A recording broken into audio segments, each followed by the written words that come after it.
I have about 5 minutes to talk, and I want to tell you 5 things in those 5 minutes, and I'll try to be fast about it, with or without slides. The 5 things I want to tell you is, first of all, who I am. That would be useful to set the stage. Second thing is the challenge that we're looking at when you think about specifically what resilient investment means, investments in resilience or resilient investment. The third thing is to frame that discussion, just as you kind of have a way of actually thinking through what you're going to hear in the rest of this session. And then also some solutions and a little bit of a narrative at the end based on the fact that we had some great presentations on communications yesterday afternoon.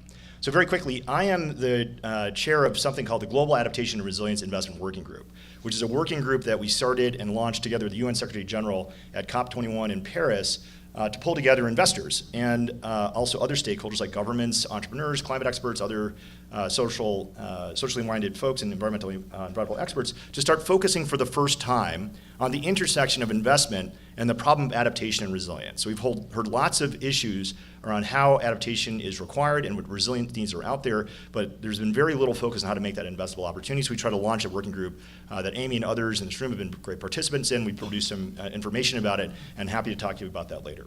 My day job now is that I left my prior private equity firm to launch a fund and a firm that's specifically focused on trying to drive for the first time a strategy that actually invests against adaptation and resilience, which I'll talk to you about briefly at the end. But I just want to give some context as why we're talking about this right now. My background is I'm an old school private equity investor from Carlisle, but also was at the Overseas Private Investment Corporation, sit on the New York Green Bank Advisory Board, and give some advice to the UN's Green Climate Fund. So this is what we've heard for the last day, which is climate change is happening now. This is not a future problem. This is a today problem. We've heard a lot about a frightening view on what's going to happen in terms of sea level rise and so on. I just want to highlight for you all the last piece of this slide, which is the bottom corner there, where you've got kind of the limp windsock and wind energy problem. So we're already seeing also, as a result of the adaptation issue of climate change, impacts also on the mitigation side of the landscape. So in Q1 2015, because of weather volatility, you had underperformance of wind energy to the tune of about 18% in some wind farms in the western United States. So assets that we're actually investing in right now, because we take the climate change problem seriously, do not account for climate change in their design and are now being impacted by climate change. So it's not just a question of everything else that you're doing. It's even the stuff that we're trying to do to solve the problem. If you talk about the social progress index we just looked at, if you talk about all the impact investments we're talking about, all of these assets are going to be impacted by climate change. And we need to start taking that a bit more seriously. The problem is going to get bigger, not smaller. We heard a lot about this yesterday. The UNEP currently estimates it'll be a $300 billion a year problem by 2030 alone for developing countries. It's a much bigger problem in other places where there's more resources. And there's actually starting to be some spending on resilience, which is actually the good news here. We've got a $20 billion resilience plan in New York. Even though you're not allowed to say the word climate change in the state of Florida in an official government document, they're spending $400 million already on seawalls and elevating their streets and on pumps. This is the beginning, not the end of that process. It may be, as we heard yesterday, a kind of short-term measure, but at least there's some initial attempts at actually trying to make this an activity that's starting to be addressed by society. So that's the challenge piece of the conversation. It's a big problem. It's an enormous problem. It's a problem against everything. It's a risk against everything, and we're starting to see some spending against it. This is the framing piece, which I want to leave you with very quickly. When we think about investments in resilience, there's just a sharp distinction I think you should draw in your mind between investments in resilience versus resilient investments. Every investment that you have has a vulnerability to climate impact right now, to a greater or lesser degree. So part of what we want to do in a going forward society is to make all of those investments more resilient, to understand what it is that's going to impact our investments, and then how to make those investments resilient. The other thing we can do is actually focus on investing in things that actually drive resilience. And so I just want to leave this idea in your head as you think about this distinction, because you'll find that infrastructure and fixed assets and supply chains and hospitals and schools all have a resiliency requirement and themselves create resiliency to some degree, depending on how you define it. And there's other things that we can actually do to invest in affirmatively that actually drive resilience. And I'll tell you what we think those examples are.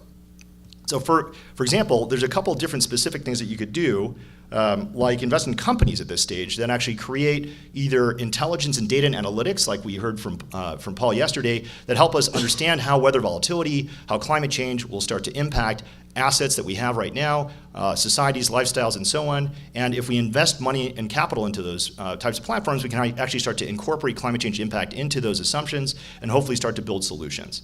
Similarly, we have products out there and services that we deal with the climate change problem today. We have water infrastructure development. We're going to need a lot more of that. We need to be designed correctly and in the right places and with new assumptions about where the water catchment areas are going to be and what demand's going to look like. But there are data and analytics that we can start from today, and there are products and services that deal with the problem today that can be scaled up. So there is hope.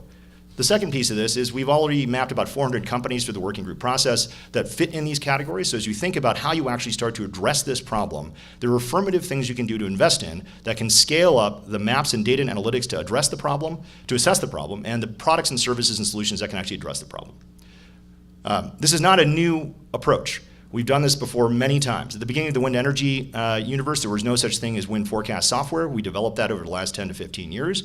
And 10 years ago, the waiting period for a wind turbine was 2 years, and there was a global ball bearing shortage that stopped us from actually deploying wind turbines. We solved both of those problems. Now we have 487 gigawatts of wind capacity globally. So we can start to solve this problem. We've done the same thing in the homeland security space, in cellular technologies, and so on. If we have data analytics and products, we can start to address the resilience problem. We also are now working on a strategy, the first in the world, to actually pull that set of ideas together and then start investing against companies that produce data and analytics and products and services that solve the problem, that won a global competition last fall. We're moving that into execution, so hopefully there'll at least be, for the first time, a way to actually affirmatively invest in a dedicated way to solve this problem. Last quick comment, because of our communications discussion.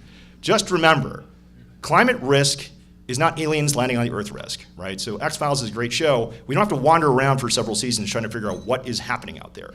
Climate risk is risk that we have today. We have flood risk, fire risk, windstorm risk, healthcare risk, educational risk, energy security risk.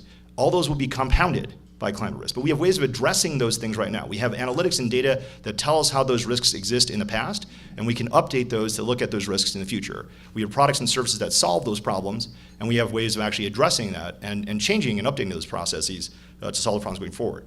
So rather than the X-Files, I think I want all of you to think about yourselves as MacGyver, right? So there's stuff we have lying around our house right now that could solve these problems. We have drought-resistant crops today. We need a lot more of them. We have drip irrigation today. We have sustainable energy and storage that needs to be deployed to make our energy system much more resilient against weather events and so on.